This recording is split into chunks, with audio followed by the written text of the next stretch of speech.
late 1970. Deep in the Hat Dich Secret Zone, South Vietnam, a man is lying face down in the mud. He has been in this exact position for 12 days. He has urinated in his pants. He has defecated where he lies. Weaver ants are crawling across his neck, biting into his skin. He does not swat them. He does not flinch. Back at the task force base, the intelligence officers have stopped checking the radio. They assume the patrol has been wiped out. No one survives 2 weeks in this jungle without making a sound. But the man in the mud isn't dead. He is hunting. And he is waiting for the one moment that will prove that silence is louder than a bomb. We tell the stories of the silent professionals who won battles the history books forgot. If that's your kind of war story, subscribe. There are more like this coming. Now let's get back to Hennessey. In the American war movies, the hero is the loudest thing on the screen. He is the door gunner screaming over the roar of an M60 machine gun, or the air cavalry officer shouting orders into a radio handset while napalm turns the jungle into a firewall. The American war in Vietnam was a war of noise. It was about volume of fire, air superiority, and the deafening application of technology against a guerrilla force. But down in the south, in the humid mangrove swamps and rubber plantations of Phuoc Tuy province, there was a different war being fought. It was a silent war. And its primary weapon wasn't a helicopter gunship, it was a man like Sergeant Barry Hennessey. Hennessey, a member of the Australian Special Air Service Regiment, the SASR, did not look like a movie star. He didn't wear cut-off sleeves or carry belts of ammunition draped across his chest. He was a quiet professional with a reputation that circulated through the barracks at Nui Dat in hushed tones. They said he had ice water in his veins. It wasn't a compliment about his bravery. It was a technical observation about his biology. In the heat of the Vietnamese dry season, when other men were twitching with dehydration and anxiety, Hennessey could simply turn off. To understand Barry Hennessey, you have to understand where the Australians came from. While the U.S. Army trained for a mechanized war in Europe against the Soviets, the Australian Army had spent the previous decade fighting in the jungles of Malaya and Borneo. They called their doctrine Junglecraft. The American doctrine was reconnaissance by fire. If you suspected the enemy was in a tree line, you fired into it. If they fired back, you leveled the grid square with artillery. The Australian doctrine was the opposite. You moved through the jungle like you were a part of the ecosystem. You didn't fight the environment, you merged with it. When Hennessey arrived at the 1st Australian Task Force base at Nui Dat, he entered a culture that baffled the American advisors stationed nearby. The Americans were aggressive, well-supplied, and clean. They showered daily, used soap, smoked Marlboros, and chewed gum. To an NVA sentry, an American patrol smelled like a chemical factory from 300 meters away. Hennessey and the men of one squadron, SASR, were different. Before a patrol, they stopped washing with soap. They stopped shaving. They stopped smoking. They ate cold rations because lighting a hexagonamine stove created a smell that could drift for a mile. They saturated their uniforms in sweat and dirt until they smelled exactly like the rotting vegetation of the jungle floor. In the mess hall at Nui Dat, Hennessey was known for a peculiar habit. While other soldiers drank Victoria Bitter and shouted over the noise of the generator, Hennessey would sit perfectly still. He wouldn't tap his foot. He wouldn't shift his weight in the chair. He would just watch. He was practicing. He was training his body to override the basic human impulse to fidget. Because out in the green hell of the Hat Dich Secret Zone, a fidget didn't just mean you were uncomfortable. It meant you were dead. The first time Hennessey proved that silence was more lethal than firepower was in 1968, during a patrol near the Maytao Mountains. His 5-man patrol was moving deep inside enemy territory, what the soldiers called Indian country. They weren't looking for a fight. An SAS patrol was an intelligence vacuum. Their job was to see without being seen. Midway through the afternoon, the point man froze. Hand signal. Enemy. They hadn't just found a trail. They had stumbled directly into the perimeter of a massive NVA logistics complex. There were bunkers reinforced with logs, cooking fires, and weapon caches. Dozens of North Vietnamese regulars were moving through the trees, completely unaware that 5 Australians were lying in the leaf litter less than 20 meters away. Standard procedure for a U.S. unit in this situation would be to initiate an ambush, kill as many as possible, and call in an airstrike. Hennessey and his team did nothing. They lay flat. They slowed their breathing. For hours, they watched. They counted the weapons. They mapped the bunker orientations. They identified the rank of the officers based on their pistol belts. They absorbed intelligence that no satellite or reconnaissance plane could ever capture. When darkness fell, they didn't open fire. They ghosted backward, inch by inch, until they were clear. Then they radioed the coordinates. The resulting airstrike didn't just hit trees, it hit the command nodes they had identified. The enemy never knew the Australians had been there until the bombs started falling. But by late 1970, the war had changed. The large formations of NVA were gone, broken up by constant pressure. The enemy had adapted. The high-value targets, the senior political officers, the tax collectors, the cadre leaders had become ghosts. They stopped sleeping in bunkers. They moved constantly. They were protected by layers of counter-surveillance scouts whose only job was to find the hunters. To kill a ghost, the SAS had to change their tools. Most Allied snipers in Vietnam, particularly the Americans, were issuing the M21, a accurized version of the semi-automatic M14. It was a good weapon. It fired quickly, and if you missed the first shot, you had 19 more rounds in the magazine to fix the mistake. The Australians went a different way. They issued Hennessey the Parker Hale Model 82. The Parker Hale was not a combat rifle. It was a target rifle. It was a bolt-action, heavy-barreled precision instrument chambered in 7.62mm NATO. It was topped with a Kalis Helia ZF69 6-power scope. It was magnificent, and it was unforgiving. The bolt action meant that after every shot, Hennessey had to manually lift the bolt handle, pull it back to eject the spent casing, push it forward to strip a new round from the magazine, and lock it down. It took time. Time he wouldn't have if the enemy spotted him. If Hennessey fired the Parker Hale, he had to hit. There was no follow-up shot. There was no suppression fire. There was just one bullet, and the silence that followed it. Mastering the rifle was the easy part. Mastering the hard LUP, the lying up position, was the torture. In the dense secondary jungle of Phuoc Tuy, visibility was often less than 5 meters. To get a shot, you had to be close, dangerously close. Corporal Harry Close, another legendary SAS sniper who operated in the same era, described the mental state required for this work. "You have to be able to switch off the human part of you," Close said, "the part that wants to scream when the ants crawl into your ears, the part that panics when a snake moves across your legs." During one early operation, Hennessey and his cover man were set up overlooking a trail junction. They had been there for 6 hours. The heat was suffocating, 90 degrees with 90% humidity. An NVA patrol appeared, not the target, just a security sweep. 3 men. They walked down the trail, scanning the brush. They were looking for the straight lines that don't exist in nature, the barrel of a rifle, the brim of a hat. One of the enemy soldiers stopped. He looked directly at the bush where Hennessey was merged with the vegetation. The distance was 12 feet. Hennessey didn't blink. He didn't tighten his grip on the rifle. He didn't hold his breath, because holding your breath builds pressure in the chest that can cause a tremor. He simply shallowed his breathing until he was a statue. The NVA soldier stared for 10 seconds. Then he turned and kept walking. He had looked right at death and missed it. This was the level of discipline required for standard operations. But in late 1970, U.S. intelligence handed the task force a problem that standard operations couldn't solve. There was a shadow governor in the province, a high-ranking NVA political officer who was funneling money and recruits to the Viet Cong. He was smart. He was paranoid, and he was protected by a platoon of bodyguards who swept his travel routes for days before he moved. The Americans wanted him dead, but they couldn't find him. Every time they launched a helicopter assault, he vanished into the tunnels. Every time they set a standard ambush, his scouts smelled the trap. The CIA liaison at Nui Dat, a man used to data and satellite photos, didn't believe the target could be touched. "He's a ghost," the report said. "You can't ambush a man who knows you're coming." Sergeant Barry Hennessey loaded his Parker Hale. He wasn't going to chase the ghost. He was going to wait for him, and he was going to wait longer than any human being was supposed to endure. The mission that would define Barry Hennessey's career began in late 1970.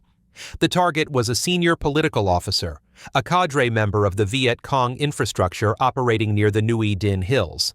The intelligence was specific. This man was not a fighter, he was a financier. He moved money, he moved orders, and he moved recruits. He was the nervous system of the insurgency in the province.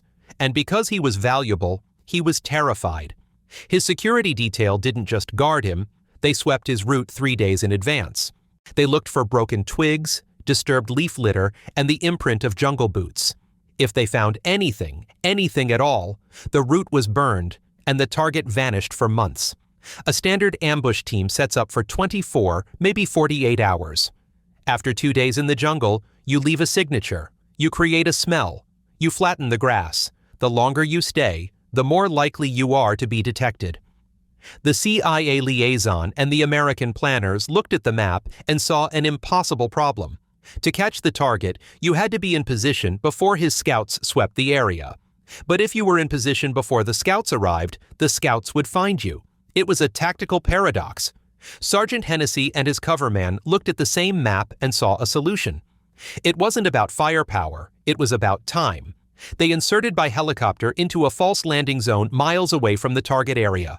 They waited for darkness. Then they began the walk. They didn't march. They moved with a fluidity that took years to master, placing the outside edge of the boot down first, rolling to the instep, feeling for twigs before transferring weight. It took them hours to cover a distance a grunt unit would march in 20 minutes. They reached the ambush site, a patch of dense secondary growth overlooking a narrow track used by woodcutters. It wasn't a bunker, it wasn't a trench. It was just a spot on the ground where the shadows were deep. Hennessey lay down behind the Parker Hale. He cleared the vegetation in front of his muzzle, careful not to cut anything that would wither and turn brown, signaling his position. He draped a scrim net over his head, and then he stopped being a soldier. He became a part of the forest floor. The first 3 days were routine. This is standard SAS procedure. You lie still. You observe. You rotate shifts with your coverman, one sleeping for 20 minutes, one watching. You eat cold canned rations, beef stew or ham and eggs, slowly, so the foil wrapper doesn't crackle. You drink warm water from a canteen that tastes like iodine. On day 4, the agony began. The human body is not designed to remain motionless. Muscles cramp. Circulation slows. The lower back begins to scream. The mind starts to drift. This is the phase where most soldiers break discipline. They shift a leg to relieve a cramp. They roll onto their side to take pressure off a hip. Hennessey didn't move. He knew that the enemy scouts were coming. On day 5, the scouts arrived. They were professional soldiers, North Vietnamese regulars. They moved down the track, probing the brush with bamboo poles. They stopped 10 meters from Hennessey's position. They looked at the ground. They looked at the leaves. They were looking for the straight lines of a claymore mine wire or the unnatural shape of a helmet. Hennessey was looking at them through the scope of his Parker Hale. The crosshair was centered on the chest of the lead scout. His finger was on the trigger. But he didn't fire. If he fired now, he would kill the scout. He would survive, but the mission would fail. The political officer would never come down this trail again. The scout turned his head. He looked right through the scrim net. For a moment, Hennessey's life hung on the quality of his camouflage and the stillness of his eyes. The scout saw nothing but shadows. He signaled his team forward. They passed within spitting distance of the 2 Australians and disappeared down the track. The area was now cleared. The enemy believed it was safe. This is where the mission entered the realm of the extraordinary. Most teams would have extracted after 7 days. The water runs out. The batteries for the radio die. The rations are gone. But Hennessey stayed. By day 8, the environment began to consume them. This is the reality of the hard lying up position that is never shown in films. You cannot leave the position to relieve yourself. If you stand up to urinate, you create movement and noise. If you leave the hide to defecate, you leave a scent that lasts for days. Hennessey lay in his own waste.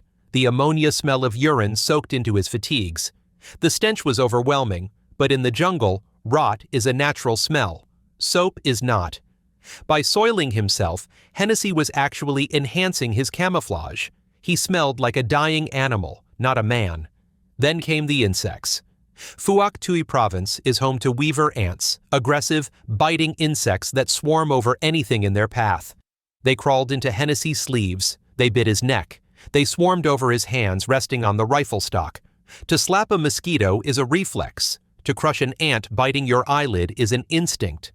Hennessey had to override millions of years of evolution. He let them bite. He let them crawl. He watched a spider spin a web between the barrel of his Parker Hale and a fern leaf. He didn't brush it away. It was the ultimate proof that he was part of the landscape. On day 10, they missed their scheduled radio contact. Back at the 1st Australian Task Force base at Nui Dat, the signals officer watched the clock. The window for Hennessey's check-in opened and closed. Static. Standard procedure dictated that a missed comms window meant the team was in trouble. 2 missed windows meant they were likely dead or captured. The American liaison officers and the intelligence staff began to write the team off. "They've been out there too long," one report noted. "No one survives 10 days in the hot ditch without being compromised." They assumed the NVA had found them. They assumed the silence meant death. But the silence was a choice. Hennessey knew that if he keyed his radio, the NVA signals interception units, who were excellent at triangulation, might pick up the carrier wave. He was too close to the trail. He couldn't risk a whisper. He accepted the fact that his own headquarters thought he was dead. Day 12, day 13. Hennessey was now hallucinating. Sleep deprivation and dehydration were taking their toll. The shadows began to move. Trees looked like men. But every time his mind drifted, he snapped it back to the reticle of the Cayley's scope. On the afternoon of day 14, the jungle went quiet. The birds stopped singing. The cicadas stopped buzzing. This is the jungle hush, the signal that a predator is moving. Hennessey's heart rate spiked. He forced it down. Breathe in, breathe out, slow. Down the trail, a group of men appeared. They weren't scouts. They were walking with confidence. In the center of the group, surrounded by 4 armed bodyguards with AK-47s, was a man in black pajamas carrying a satchel. It was the Ghost, the political officer. He was walking fast. He was safe. His scouts had cleared this trail a week ago. He knew no American ambush team would wait in the mud for 2 weeks. He was protected by the arrogance of his own security doctrine. Hennessey tracked him. The Parker Hale was heavy, but it was steady. The crosshairs moved with the target's chest. He had 1 shot. If he missed, the 4 bodyguards would spray his position with automatic fire from 10 meters away. At that range, the bolt-action rifle was a suicide note. The target stepped into a patch of sunlight. Hennessey exhaled. The trigger broke. Crack thump. The sound of a high-velocity 7.62 millimeter round is distinct. It doesn't echo like a gunshot in a movie. It snaps the air. The political officer dropped as if his strings had been cut. The round took him center mass. He was dead before he hit the ground. For a second, the bodyguards froze. They couldn't process it. The jungle had just killed their principal. Then, chaos. They opened fire into the trees. They sprayed magazines of AK-47 rounds into the brush, screaming orders. They didn't know where the shot had come from. Hennessey and his cover man didn't run. If they stood up and ran, they would be cut down. They did what the SAS does best. They ghosted. They crawled backward on their stomachs, moving inches at a time while bullets clipped the leaves above their heads. They slid into a depression in the ground and lay still again. They waited for the bodyguards to run past them. It took them another day to reach the extraction zone. When the helicopter finally flared to land, the door gunners tense, expecting to pull out bodies. Hennessey climbed aboard. He was covered in filth. He was dehydrated. He could barely walk. He gave a thumbs up. Mission accomplished. 1 round fired. Back at Nui Dat, the intelligence officers were stunned. The impossible target was dead. The team that was supposed to be dead was alive. The CIA liaison, who had relied on satellite data and probability models, couldn't understand it. "How did you know he would be there?" they asked. "We didn't," Hennessey reportedly said. "We just waited until he was." Barry Hennessey didn't stop with the long wait. The war continued, and the SAS continued to evolve. In 1971, during Operation Overlord, the task force pushed into the Long Con province to engage the North Vietnamese 33rd Regiment. This wasn't a silent war anymore. This was a main force battle involving tanks and armored personnel carriers. Hennessey proved that a sniper wasn't just a static asset. During the Battle of Long Con, heavily bunkered enemy positions pinned down the infantry. The SAS patrols, acting as the eyes for the heavy armor, moved through the fire to identify targets. Hennessey transitioned from the silent hunter to the combat multiplier, directing fire and engaging targets to protect the conventional forces. When his tour ended, there was no parade. The SASR rotated out of Vietnam as quietly as they had arrived. They flew back to Australia, landing in Perth in the middle of the night to avoid protesters. Hennessey was awarded the Military Medal. The citation spoke of cool courage and devotion to duty. It was the standard understated language of the British and Australian military. It didn't mention the urine-soaked uniform. It didn't mention the ants. It didn't mention the 14 days of silence. It simply noted that he had done his job. After the war, men like Hennessey faced a different kind of silence. They returned to a country that was divided, to a public that called them baby killers, and to a civilian life that felt agonizingly loud. For an SAS sniper, the transition was particularly hard. A regular infantryman fights in a collective rage, a chaotic exchange of fire where the enemy is a muzzle flash or a silhouette. A sniper sees the enemy's face. He watches him smoke a cigarette. He sees him laugh with his friends. He learns his habits, and then he kills him. That intimacy leaves a mark that doesn't wash off. But within the military community, the legend grew. Major Bluey Ushback, the officer commanding of one squadron, later reflected on the quality of men like Hennessey. They weren't killers in the psychopathic sense, he said. They were technicians. They were men who could control their environment completely, and that control saved lives. Lieutenant Colonel Harry Smith, the commander of D Company, 6 RAR during the famous Battle of Long Tan, put it more simply.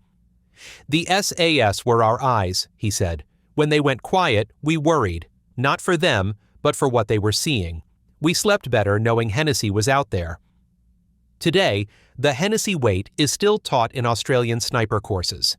It is the benchmark for patience. Young soldiers are told the story not to impress them with the kill, but to impress them with the discipline. It teaches them that the most powerful weapon on the battlefield isn't the rifle, it's the mind.